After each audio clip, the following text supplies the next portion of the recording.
guys, and welcome to the Moms and Murder Podcast, a true crime podcast featuring myself, Mandy, and my dear friend, Melissa. Hi, Melissa.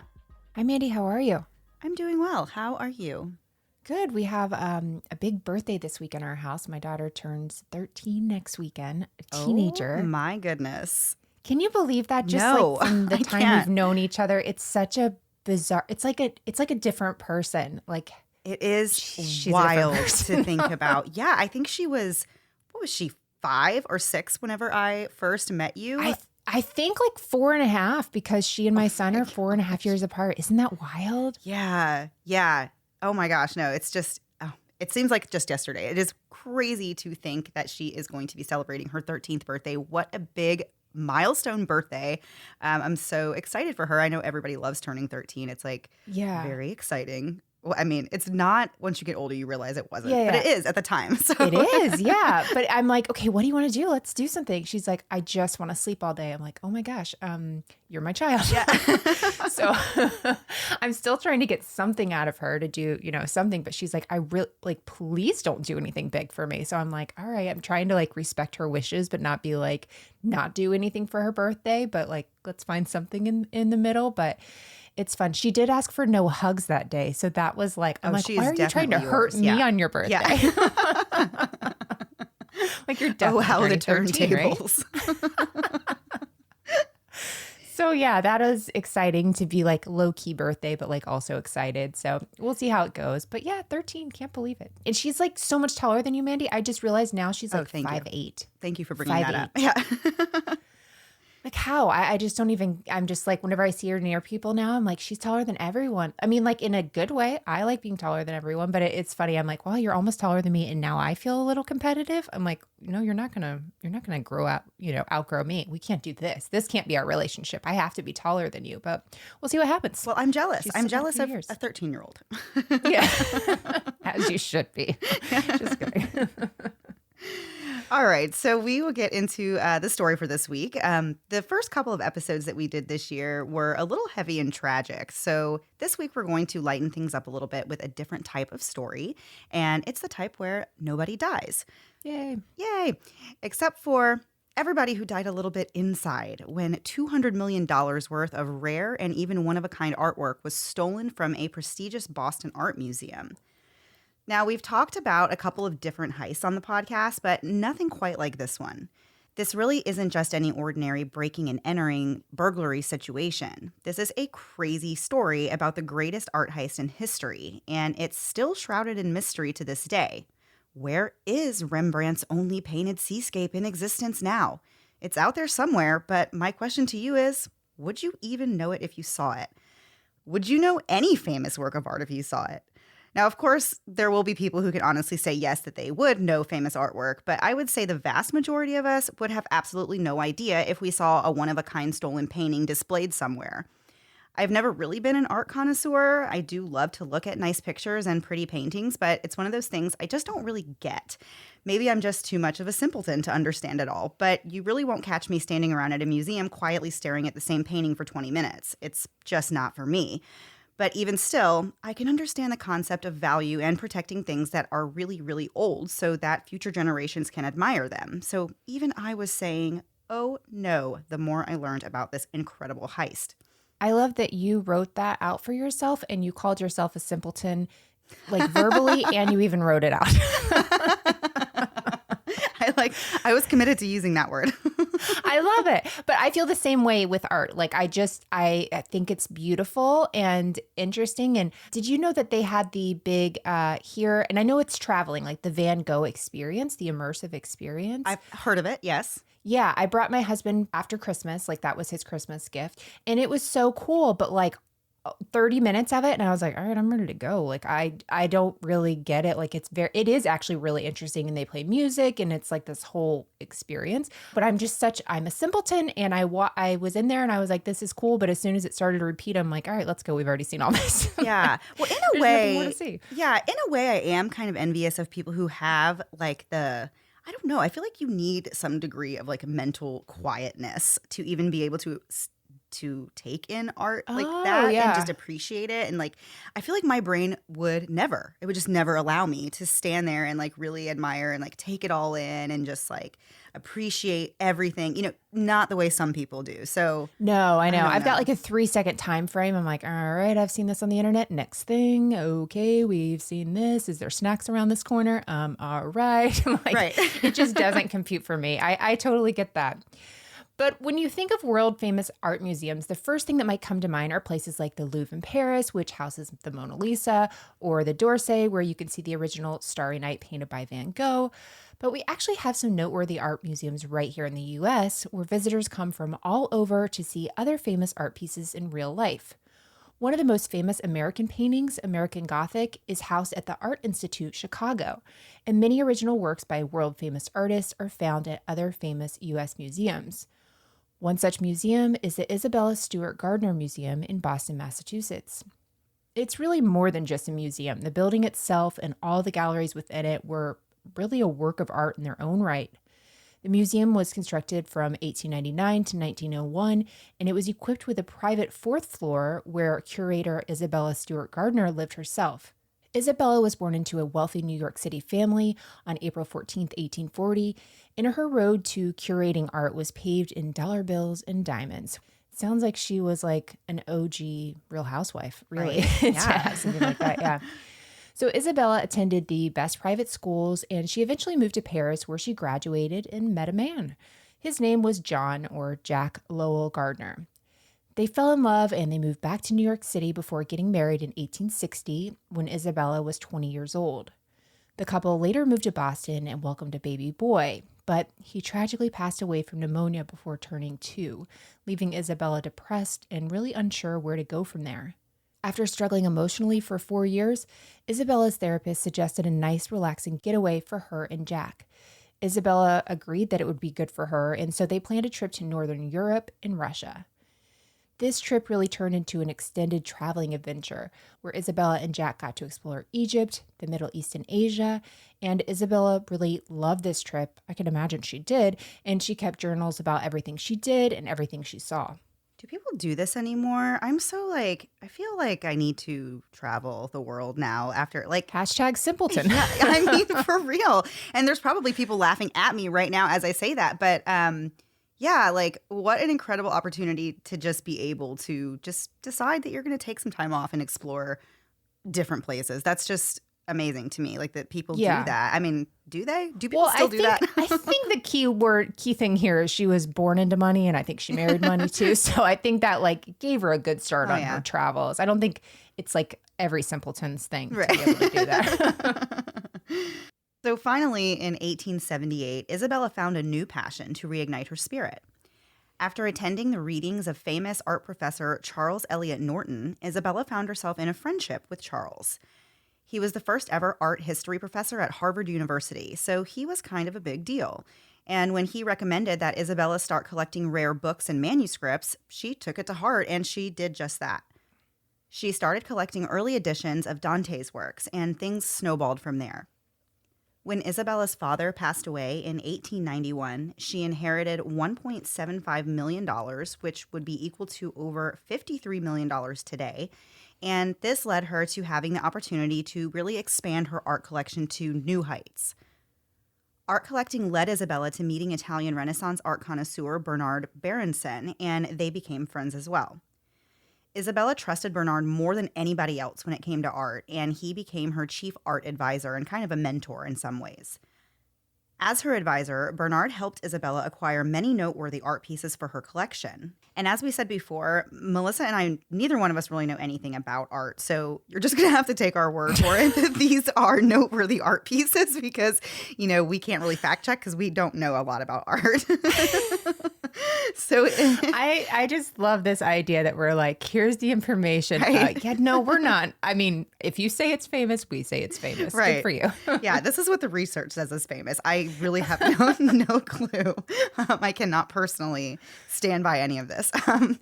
So in 1891, she purchased Vermeer's The Concert at a Paris auction for $6,000. And that was in like I said 1891. So that would be roughly equal to $183,262 today. That's a really expensive piece of artwork. Yeah. I just spending that Well, much actually, on I don't anything think it is, Mandy, to be totally honest, compared to what we hear. But to us, we're like, it's not 1999 in the back of a Home Goods. I don't know Oh my about gosh. this. I just sound ridiculous in this episode probably. I have no clue. I don't know what anything is worth apparently. Do you know that the other day I caught myself being interested in gas station TV? And so I don't really know how I'm allowed to even be a part of this episode. I was like really into what they were saying and my gas had already stopped. I was like, oh my gosh, Melissa, you got to reevaluate. Ooh, oh my goodness. Okay, sorry. Yeah, it's all right. So in 1896, Isabella also purchased Titan's Rape of Europa for 20,000 pounds, as well as Rembrandt's self-portrait, age 23. I guess these artists would do self-portraits at different ages, and so they're all worth something, right? The age 23 self-portrait is, of course, going to be the only one in existence. How little my current portrait would be worth. Right? So around this time, Isabella and her husband Jack had started talking about opening a museum of their own because Isabella was now starting to acquire more and more valuable and rare artwork, and she needs a place to display it. Of course, who goes around buying all this artwork? You don't want to just keep it in a closet somewhere. You want somewhere for people to look at it. So the couple began planning for their museum in 1896, but unfortunately, in 1898, Jack passed away. Isabella eventually decided to go forward with the plan to open their museum herself. Construction on the museum began in Boston in 1899 and was finally completed in 1901.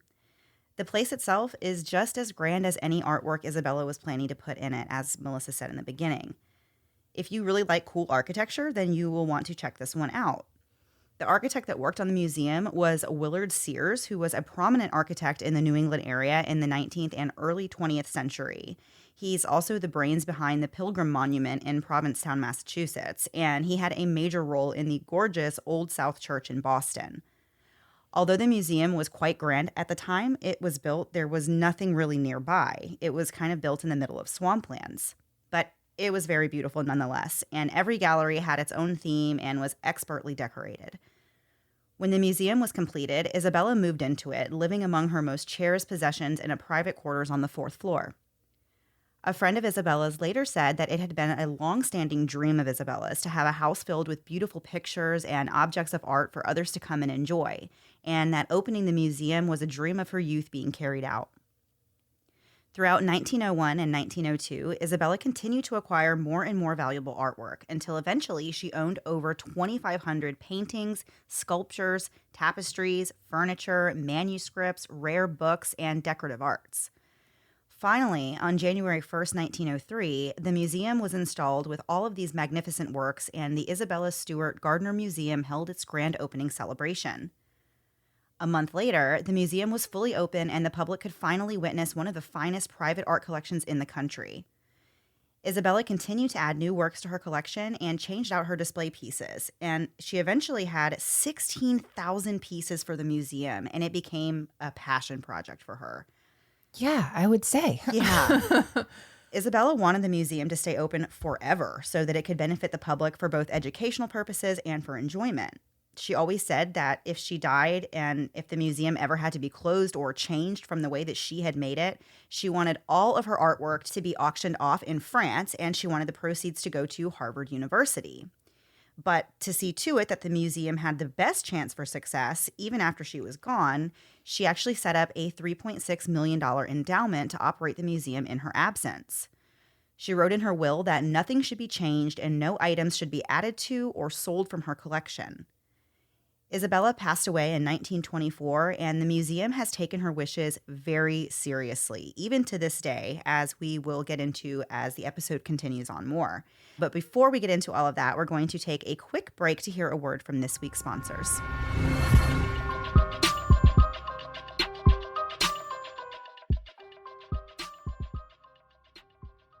My toxic trait is that I can easily be convinced to sign up for a new subscription service, maybe a new streaming channel, or even razors. After all, they make it so easy to get, but canceling can be a true pain.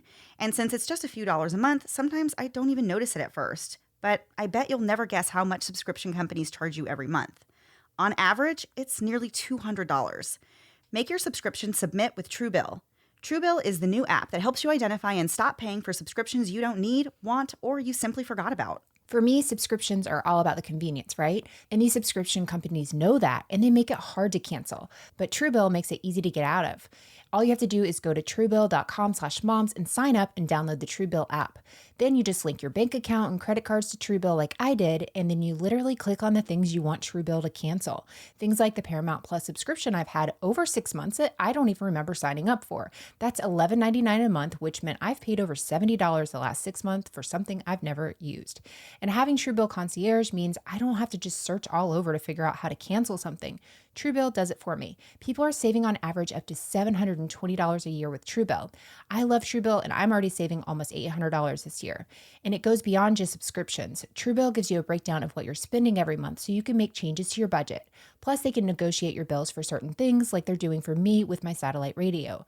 Truebill has over 2 million users and helped save them over $100 million. Like Matthew B., who says, in a matter of seconds, I saved $660 for the year on my DirecTV bill, saved $120 for the year on my Sirius XM bill, saved $840 a year on my car insurance. Don't fall for subscription scams. Start canceling today at Truebill.com/moms. Go right now. Truebill.com/moms. It could save you thousands a year. Truebill.com/moms. If you're looking to save time or money this year as a small business owner, go with the one company that can help you do both, Stamps.com. Stamps.com allows me to print official postage right from my computer so I can spend less time in line at the post office and more time on the podcast. And they want to do the same for you. For over 20 years, Stamps.com has been a huge part of over 1 million businesses, and that's because Stamps.com gives you access to all the post office and UPS shipping services that you need, right from your computer.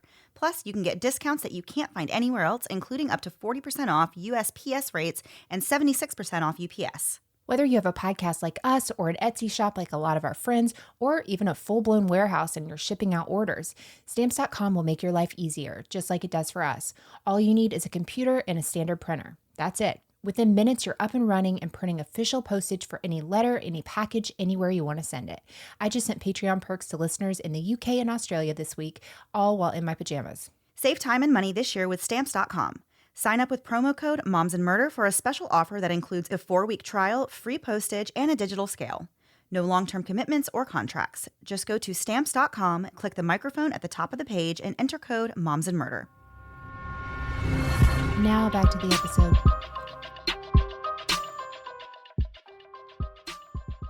So before the break, we were talking about Isabella and all of the artwork and basically artifacts that she was able to procure for her museum that she had been building.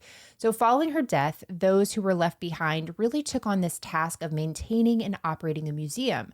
But by the 1980s, things had begun to change. So it's really been close to 100 years since Isabella's even passed away. Everything has changed. Like, think of how much has changed in the last 100 years as far as security. I don't know, things like telephones and computers. Technology has advanced quite a bit, for sure. Yeah. So, and she could have never pictured any of this, right? Like things that could really help with a museum. But the museum really struggled with security issues, and they failed to follow even the most basic security protocols. It was pretty problematic considering how many priceless artifacts were contained inside this building. The 1980s and the 1990s were a really bad time for the art business in Boston, as the instances of art theft were on the rise and the underground international art trade was booming at $1 billion per year. So there was big money in art, stolen art. Every single other museum besides Isabella's museum that had Rembrandt paintings in it had been robbed by March of 1990, but their luck was soon to run out. In 1981, the museum hired security help in the form of a guard named Lyle Grindle. He helped bring the museum's security features up to really the bare minimum. He installed closed-circuit cameras to the entrances, motion detectors in the galleries, and he hired an additional 15 guards to the security staff. There were no cameras inside the galleries themselves, though, only the motion detectors. Another piece of protection that the museum was lacking was insurance. The reason for this was, they said, because Isabella made it her dying wish that the museum not make any new purchases, even if something was stolen. So it's not like they would be buying these replacements for anything anyway. Obviously, this leaves the museum vulnerable. It's like, if you steal it, don't worry, we're not going to replace it. We can't even, there's no money in this. Like, it's just gone, which is just wild. They took her words so seriously. In 1982, it was thought that a plot to rob the Gardner Museum was uncovered. Investigators found out that Ralph Rossetti, who was an associate of the mob, was planning to steal a Matisse work along with 6 other paintings. He was going to throw a grenade into the courtyard during regular operating hours, and so when all the guests were distracted and running for the exits, he was going to sneak in, steal the artwork.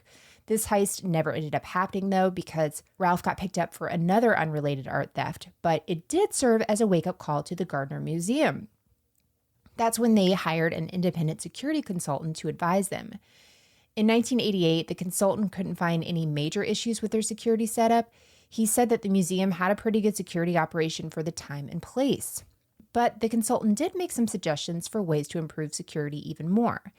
He suggested enclosing the security equipment into its own security room instead of it just being behind the front desk way out in the open. And he said to also add a protective door to the side entrance of the building. Another suggestion, which was a really simple one, was to pay the guards more money. At the time, the guards for the museum were making about $2 an hour above the minimum wage at the time, and they weren't given any proper training. Most of these guards were just young guys in their late teens and early 20s who would often break protocol during their night shift to, let their friends in to drink, smoke weed, eat pizza, etc. Nobody's, they're not paying them very much, so you're not going to get They're not taking it seriously, right? Yeah. So what do they have to lose? They don't have a whole lot to lose. Right. And I can't imagine that it's got to be extremely boring sitting in a museum all night. So you can see where the temptation would come in to just be like, let me just invite some friends to come hang out with me here all night. And like nothing's going to happen anyway, because the chances of anything happening are super unlikely that something crazy is going to go down. So you can kind of understand, why they were just like, okay, like I'll take this job, like working overnight Just shifts sitting. at this museum. Yeah. Like, but not really, not really taking it seriously, not really Sure. actually caring to protect the art and the things that were inside, but just, having a job. So Lyle Grindle, the head security guard, had tried to advocate for higher pay for the security staff, but he was told by the museum management that there just wasn't enough money to give them raises. Lyle knew that the low pay was contributing to this issue of these young guys not taking this job very seriously, and that it would be nearly impossible to find reliable workers on such a small salary. One of the guards later said that robbery really wasn't on their minds most of the nights that they were working there. They were more concerned with leaks and things within the building that could damage the artwork. But the big issue at hand really was that the museum was running out of money. When Isabella died and left the endowment for the operation of the museum, there was more than enough money to keep the museum open for decades. There were years that the museum had a surplus in their budget, and they would even donate to local charities. But by the 1980s, the endowment was shrinking and the museum was struggling to stay afloat. For years, the board thought the endowment would just last forever, so they didn't pay a lot of attention to things like bookkeeping and finances. So something to note about that is that the board, while it was made up of very nice people, it was not a very well-informed board. They never had worked for a corporation or any business. They didn't have any business skills experience, really had no business trying to run this museum long-term.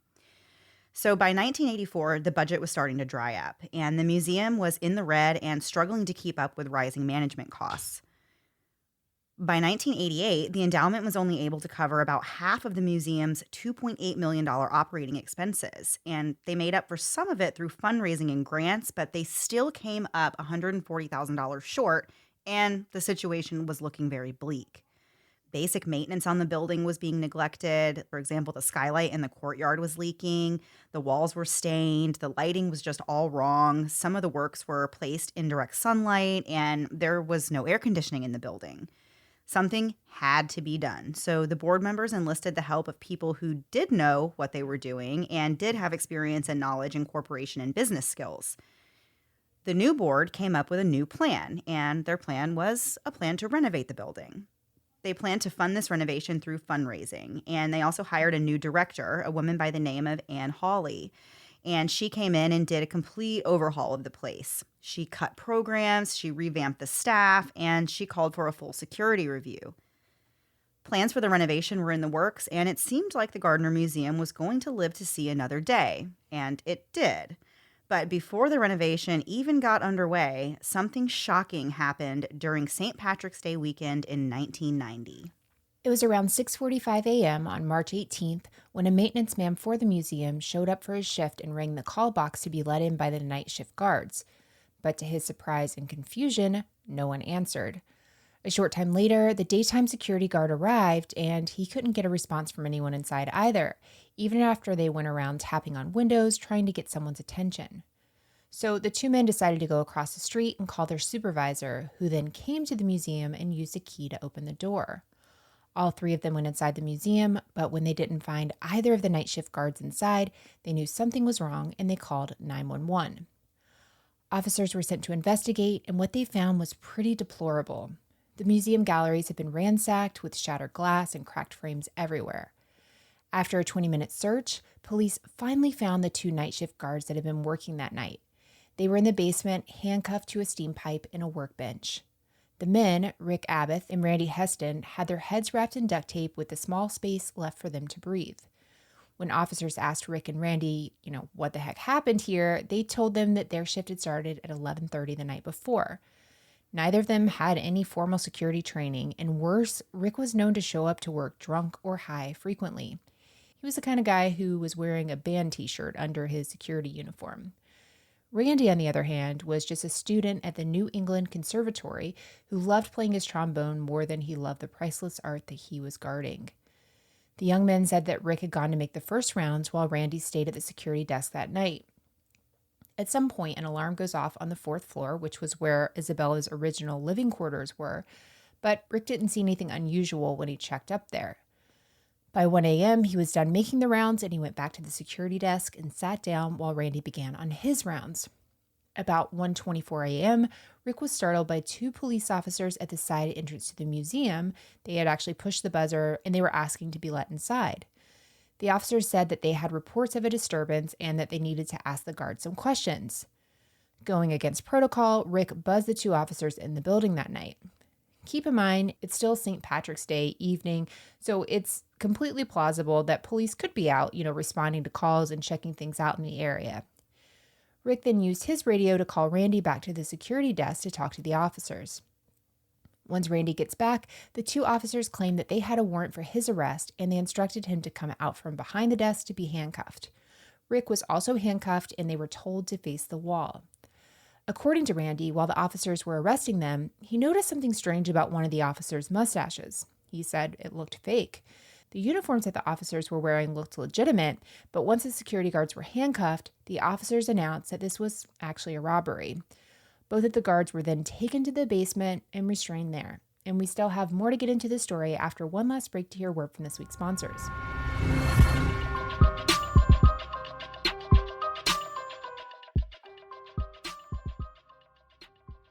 I find when I'm trying to eat healthy, snacks are forever where I screw up.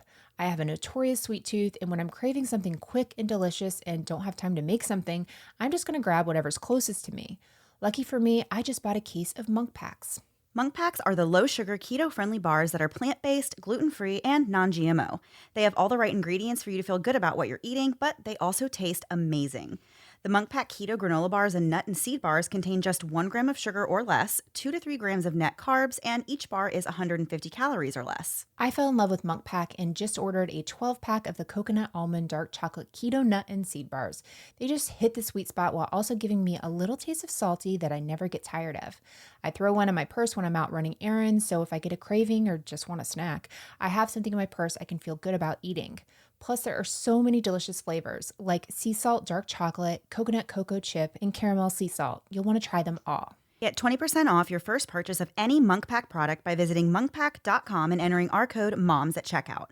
To get started, just go to monkpack.com, that's MUNKPACK.com, and select any product. Then enter the code MOMS at checkout to save 20% off your purchase.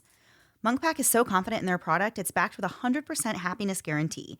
So if you don't like it for any reason, they'll exchange the product or refund your money, whichever you prefer. If you're looking for a way to have a fresh start in the new year, look no further than Grove Collaborative. This is the perfect time to make your home healthier, happier, and more sustainable, and Grove Collaborative wants to help. My resolution this year is to clean my toilets every day. And while that doesn't sound super fun, Grove makes it so easy. I purchased the Grove Coat Multi-Purpose Cleaner Concentrate plus Twist and Slide Spray Glass Bottle in Bright Lime. Unlike other cleaners, the apple and pear blossom scent actually smell fantastic, and it works, making keeping this resolution super easy. Plus, their concentrated cleaners and refillable glass bottles like I have are friendlier to the planet and twice as effective as leading natural brands. Grove carries literally hundreds of products aimed at replacing single-use plastics across your home and personal care routine. In fact, by 2025, Grove will be 100% plastic-free. I'm working to make a switch to sustainable products in every room of my house, from hand soaps to laundry and more. Grove Co. has me covered with safe formulas and refillable packaging that never compromises on performance. Join us and over 2 million households already shopping sustainably at Grove. Go to grove.com/mm today to get a free gift set worth up to $50 with your first order. Plus, shipping is fast and free. Get started right now at grove.com/mm. Grove.com/mm. It's been a while since I've had a baby of my own, and some days I miss it so much. The baby cuddles and baby smiles, but when it comes to diaper rashes, not so much. I remember the first time my oldest had a diaper rash, I was really devastated. Here's this tiny thing totally dependent on me, and now she's fussy and obviously uncomfortable, and I'm supposed to have the answers. Well, with time and treatment, it went away, but what I really wanted was to avoid it altogether. And now, baby butts rejoice. New Huggies Skin Essentials are here, a brand new dermatologist-approved line of diapers, wipes, and pull-ups training pants, all designed with baby's sensitive skin in mind. The wipes are thick and have zero harsh ingredients for a great, gentle clean. Pull-Up Skin Essentials has got your big kid covered too, with a training pant that's ultra soft and breathable to help protect sensitive skin throughout potty training. Whether you're a first-time parent or a seasoned pro, make it easy on yourself and your baby with Huggies. Learn more at Huggies.com. Once again, head to Huggies.com to learn more. And now back to the episode. So before the break, we were talking about the Isabella Stewart Gardner Museum, a little bit about the history there, and kind of where they were in the late 1980s. They were kind of struggling financially, but things were getting back on track, and they were about to renovate the museum. This was already in the works. The papers were signed, and suddenly, the weekend of St. Patrick's Day, the museum is getting robbed. The two guards that worked there overnight were tied up in the basement, and this is just kind of a chaotic scene. So since the museum had the motion detectors in the galleries, the investigators that showed up were able to track the movement of the thieves within the museum once they were in there. Based on the data they obtained from the motion detection printouts, along with the physical evidence, it's believed that the thieves went upstairs to the second floor after they left the guards tied up in the basement. At 1:48 a.m., the thieves went into the Dutch Room, which was the gallery that held many pieces of the most valuable items in the entire museum. From this room, the thieves stole several works of art. We aren't going to list all of them, but there were a couple of very important works that we do want to mention. One of them was a piece by Vermeer called The Concert. This original painting is incredibly valuable because the artist Vermeer only has a total of 36 works of art in the entire world. This painting was removed from its frame and stolen from the Gardner Museum, making it the most valuable stolen thing in the world. Its value alone was $200 million. Whoa. Yeah. Another major loss in the heist from the Dutch Room was a one-of-a-kind seascape by Rembrandt called Christ in the Storm on the Sea of Galilee. This is Rembrandt's only known seascape that he ever painted, like ever, which I guess if you are an art person and you're a Rembrandt fan particularly, then this might mean something to you. Yeah, people are like, whoa, listening yeah. to this. And we're like, wow, Yeah. no, that doesn't sound good. Yeah. So, but the way that this painting was stolen really truly is sad and devastating. The thieves actually cut it out of the frame rather than wasting their time unscrewing the back of the frame to take it out. They just took a blade around the edge of the frame and cut through the canvas of this one-of-a-kind work of art. And even without being an art person, I can see how that would be like really upsetting to somebody who really does value art and understands the meaning. And that's like so messed up, right? Because if I painted I don't even care. If I just color something with a colored pencil, I'm going to be mad if somebody cuts it up, so. Then you don't live with my son. I have nothing. I value nothing. Nothing in my life is of value. Yeah, so these thieves actually used this method of cutting paintings out of their frames on other works that they stole as well that night. From the same gallery, the thieves made away with numerous artifacts, including more paintings, an ancient Chinese bronze beaker from the 12th century, and a tiny postage stamp-sized self-portrait etching by Rembrandt. They actually removed a full-size Rembrandt self-portrait off the wall, but they appeared to have forgotten it. And this was the portrait that first made Isabella Gardner want to open a museum. So it's kind of cool, I guess, that it didn't get stolen. If you Yeah. want to look on the bright side of things, that was like the piece of art that started it all for her museum Yeah. idea. The thieves then made their way into other galleries, taking nothing from some but robbing others. From the short gallery, they took 5 hand drawings by Degas and a 10-inch bronze eagle finial that was on top of a Napoleonic battle flag. Next, they went into a gallery downstairs called the Blue Room and stole Manet's Ches Tortoni, although strangely, the motion detector in that room did not go off. The thieves then went back to the security desk and removed the videotapes from the cameras, and then went to make sure that the security guards, Rick and Randy, were still tied up in the basement. At 2:40 a.m., the robbers went out the same door they came in from and made 2 trips to load the art into their vehicle before leaving at 2:45 a.m. They never even went onto the 3rd floor of the museum. All in all, the thieves were inside the museum for 81 minutes, and they Oh my stole gosh. 13 pieces of art worth hundreds of millions of dollars. The pieces ranged from 130 years old to more than 3,000 years old. I can't even Oh my imagine gosh. something existing that's that old.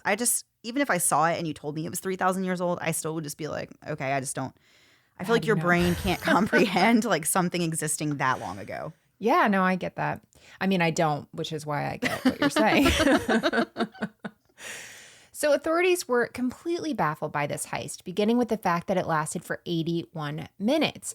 Most art thefts take about 3 minutes, which is also like, why did you cut this crap out? You were in there 81 minutes. You couldn't have taken the time to unscrew these Right. things? Like, I don't even understand that. So it appeared, though, that the thieves really didn't know what they were doing, and they had no real plan for which pieces to steal. For example, they left the most valuable painting in the museum alone, but took lesser items that were really close by it.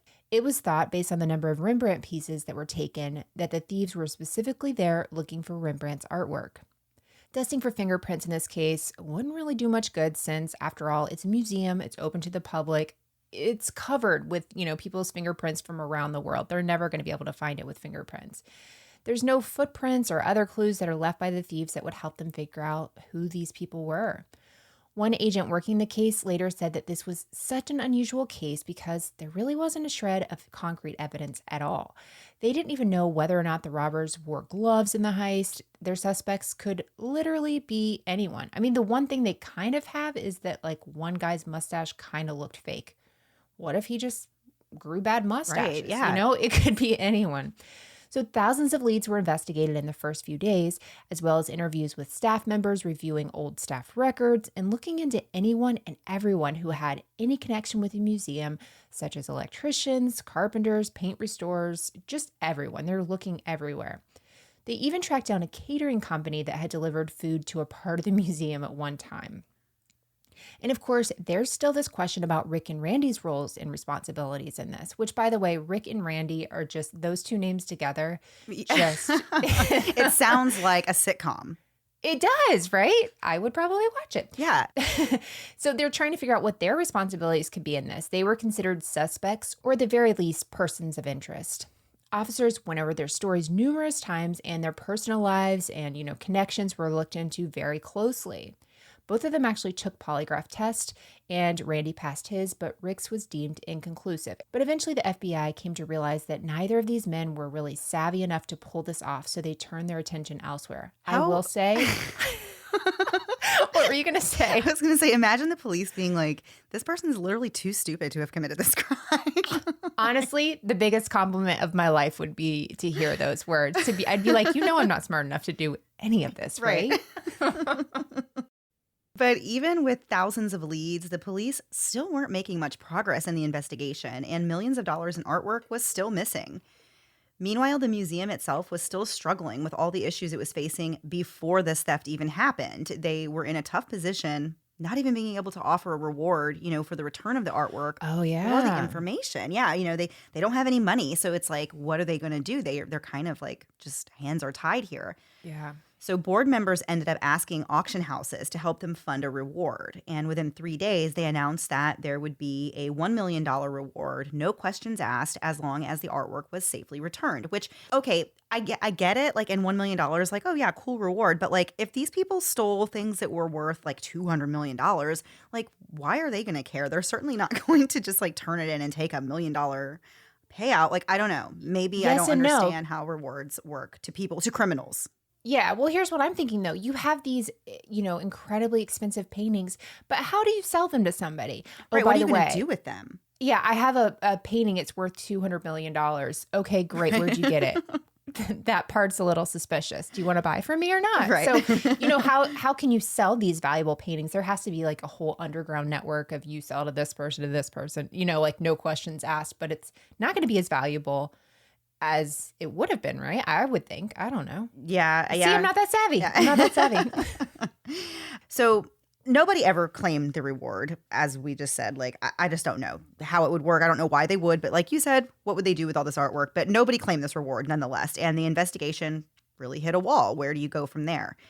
So still to this day, none of the pieces of art that were stolen have been recovered, although authorities have been able to track some of the art's movement at different times, but they have still never been able to actually locate it. So I find this kind of fascinating because, first of all, how are they tracking?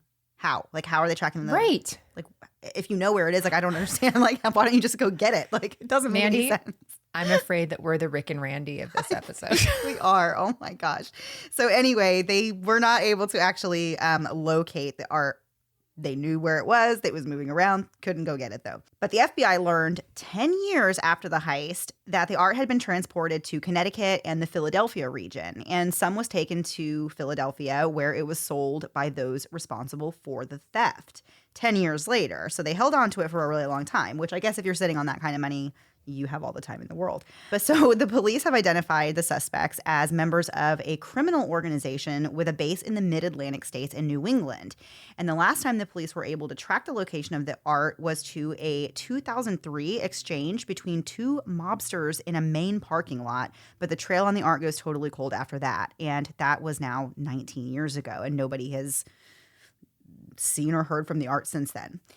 So over the decades, there have been many suspects in the Gardner Museum heist. There's actually been so many that we can't even mention them all. But here are some examples of who the FBI believes may have committed this crime.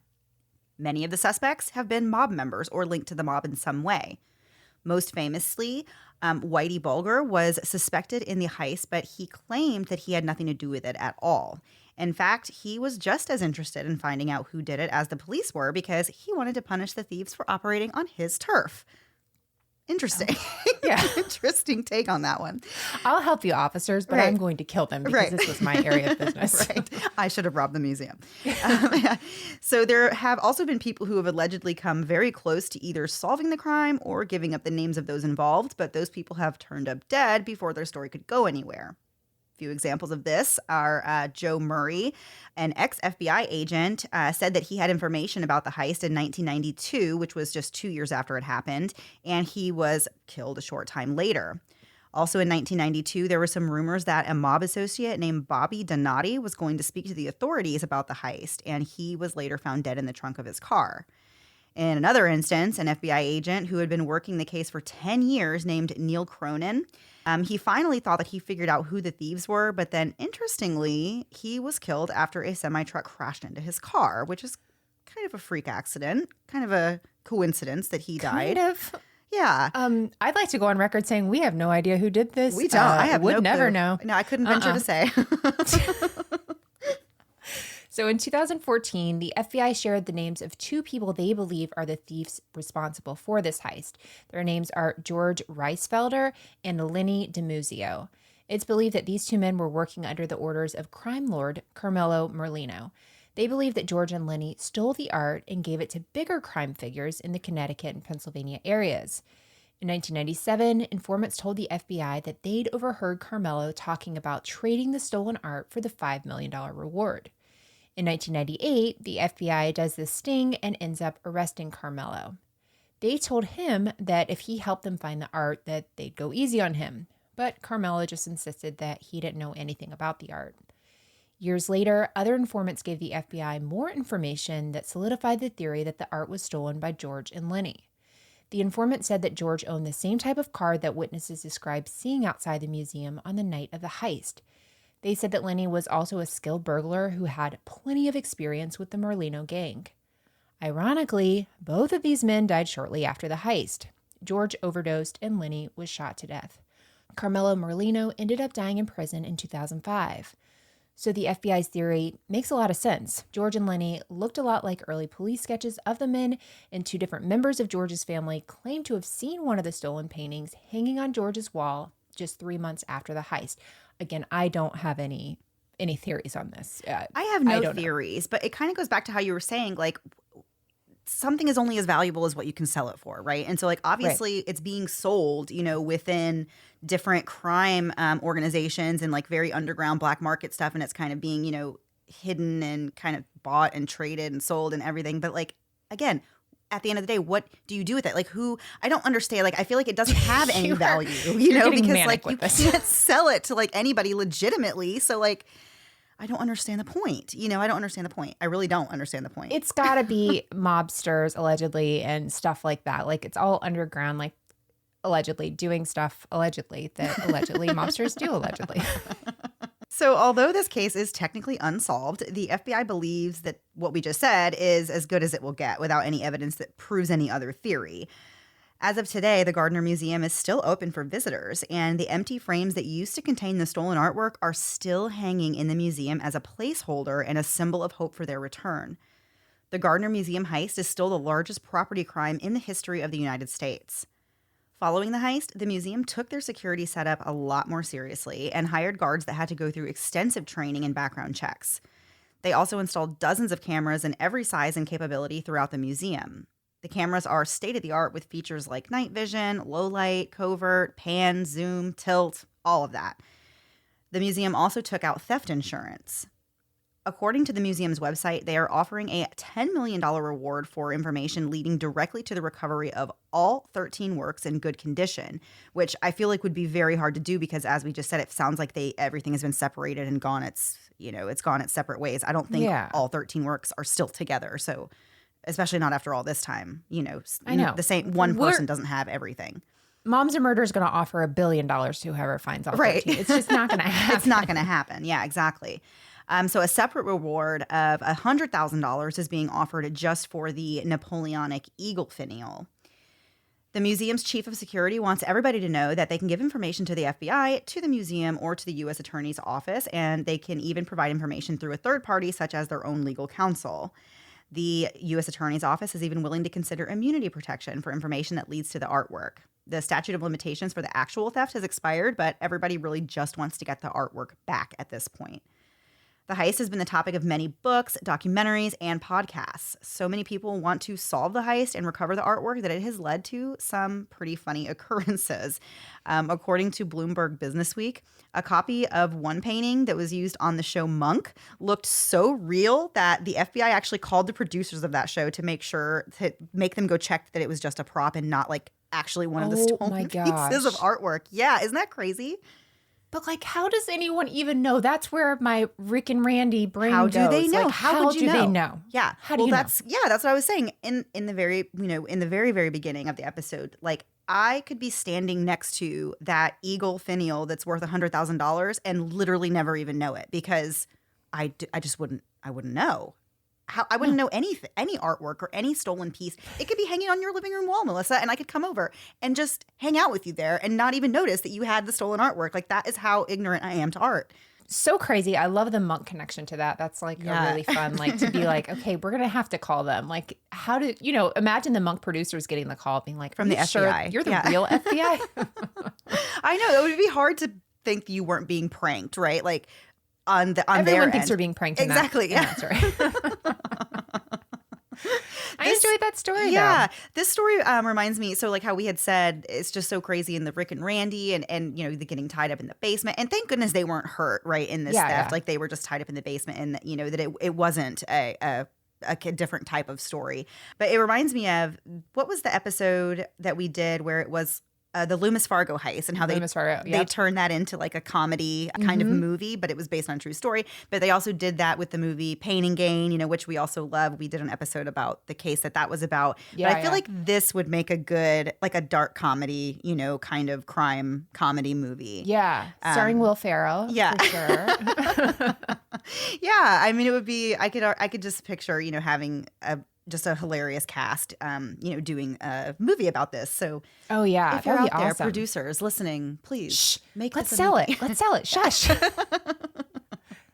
We do not own rights to this story, No. Melissa. Oh, crap. Who do you think we are? I really don't know how things work. We really don't. So, in order to prove that we don't know how things work even further, we're going to turn the page, move on to last thing before we go.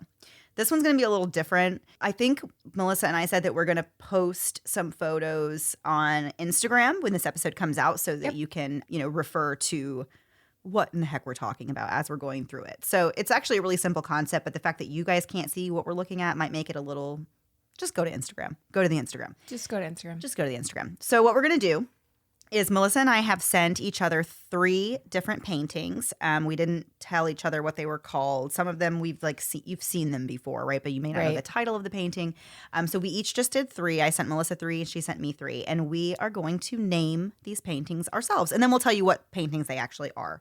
Is that Okay. Is that what you want to do? Yep, that sounds good. Perfect. Do you have the ones I sent you, Melissa? Yep, I have them up. The first one I sent you. Do you want to describe it? Do you want to describe what it looks like? Absolutely. This is a woman on a swing with crazy eyes in the middle of a forest with little cherub angels around. And one man is like pulling her on the swing and another man is looking up her dress. That's the only way I can describe that. So I am going to name this. If I was going to name this, I would either call it The Angels Who Saw Too Much, because there's a lot going on here, or The Original OnlyFans. Oh my gosh. Wow. Those are actually both substantially more exciting than the actual title of this painting, which is just The Swing. I could have made this painting worth a lot more money with my titles. You totally could have. Okay. So the first one that you sent me is the famous painting that we have all seen. I know the artist, don't know the actual name of it. This is a Salvador Dali painting, correct? Yes. It is. You've all seen it. The one with the melting clocks and the weird melted animal thing on the ground, right? Yeah. I don't know what that is. Yeah. So, but I feel like all of his paintings look the same to me. So I don't know. Mandy, we like to emphasize again, we don't know anything about art. Okay. So this one I'm going to call Florida's Dog Days of Summer. Oh, that's actually pretty good. Yeah. I like that. Everything looks hot and melty and like super gross. So, Melissa, what is this painting actually called? It's called The Persistence of Memory. Oh, Basically, the same thing. Florida's Dog Days of Summer. not. It is for me. No, I like that better. That's awesome.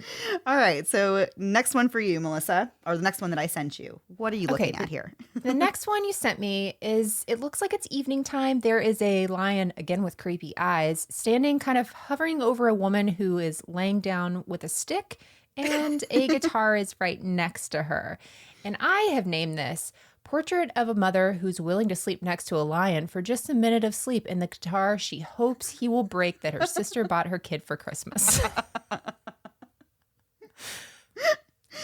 I mean, I can't be far off on that title. Very close. It's actually just called The Sleeping Gypsy. Oh.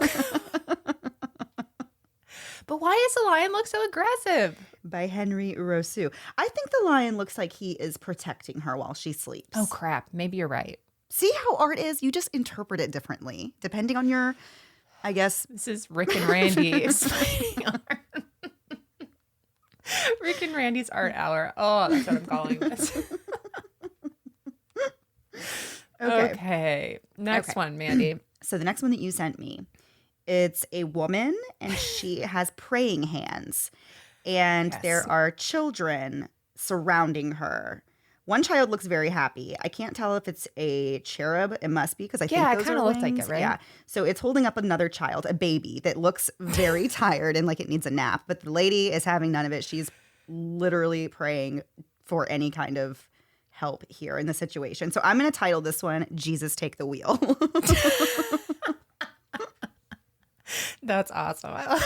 That baby, Mandy, whenever I sent it to her, she said, that baby looks more tired than the mom. It does. I've never seen a baby look so tired in my life. Like the baby even wants a nap. Like, kids fight sleep. This one's like, no, I'll just do it. And he's reaching out like, please just hold me. And then the cherub child is like happy as ever, just like doesn't care about anything.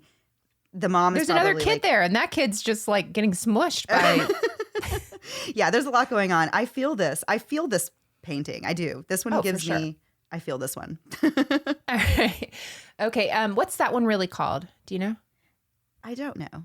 Okay, that's all right. The last one. Oh wait, are you going to tell me what it's called? You're the one who sent me that. Oh, I'm the one that did it. Okay. I thought you were going to tell me. I'm like, okay, fine. Madonna and Child and Two Angels.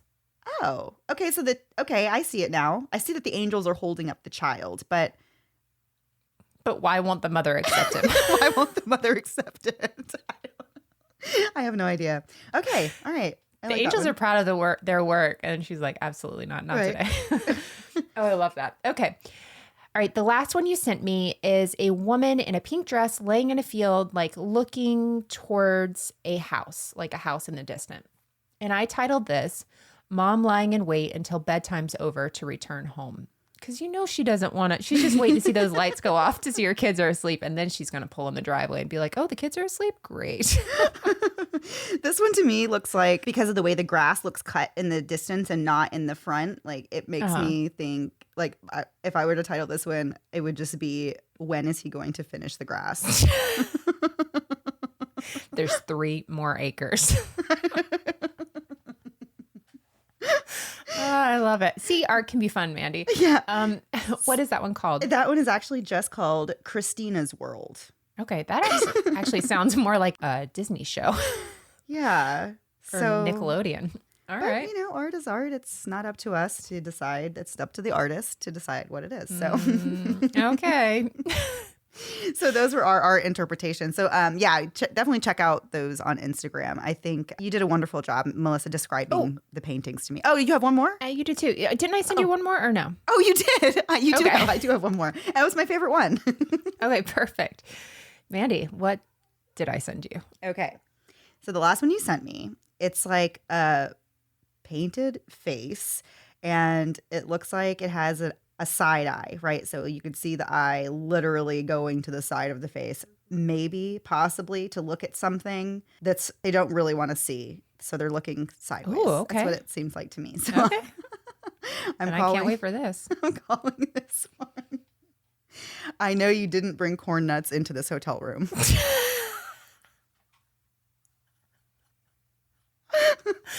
Okay, that wins. And that's exactly it. Man, this is like flashbacks for me. I love this. My gosh. That's great. It's actually called Marie something with a garland. I'm not even going to pronounce her last name. I don't know it, but yeah, that's so good. Oh, perfect. I can't see anything different. Guess what, guys? By the end of the episode, turns out we love art and we appreciate it just on our own terms and basically making fun of the things we see. Oh, that was so perfect. I love that, actually. That was actually really fun, yeah. It was. All right, guys. So that was the episode for this week. We'll be back next week. Same time, same place, new story. Melissa, do you have anything new out this week? Oh, yeah. Actually, Criminality, new episode on Tori Spelling. Ooh. And it's actually super fun. And there's even like a small music video she did with her husband that's so awkward that I included in there. So if you want to check that out, that would be, it's really a lot of fun. Yeah, you'd enjoy that. Awesome. All right, guys. Well, I guess we will see you next week. See you later, Rick. Bye-bye, Randy. Thanks so much for listening to the Moms of Murder podcast. Make sure to check back with us next week for a new episode. You can also find us at momsandmurder.com, where you can connect with us via social media. Please make sure you subscribe and give us 5 stars, because giving us 4 stars would be a crime. Thanks so much.